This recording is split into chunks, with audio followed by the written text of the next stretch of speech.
Welcome to the Slop Farm. Enjoy the video.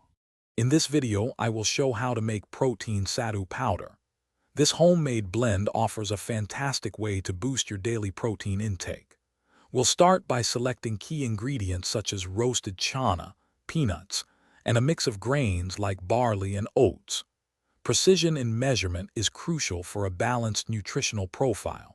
So aim for about 200 grams of roasted chana and 50 grams of peanuts. Make sure everything is completely dry before you begin. After gathering your ingredients, the next step involves a bit of preparation. If you're using any raw grains or pulses, lightly roast them in a dry pan over medium heat for about 5 to 7 minutes until they become fragrant. This enhances their flavor and digestibility. Once roasted, spread all ingredients out on a tray and let them cool down completely to room temperature. This crucial step prevents moisture buildup and ensures a smooth, lump-free powder when grinding.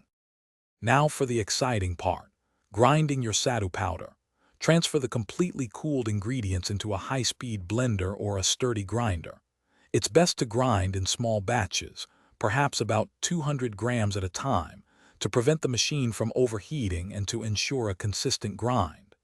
Pulse the mixture until it transforms into a very fine, smooth powder. The goal is a texture similar to flour, which will mix easily into your drinks and meals.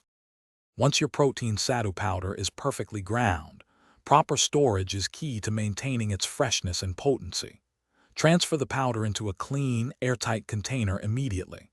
Store it in a cool, dry place, away from any direct sunlight or humidity.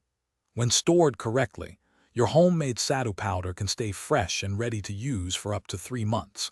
Enjoy adding 2 to 3 tablespoons to your smoothies, milk, or water for a quick protein boost. Thanks for watching. Consider subscribing if we helped you today.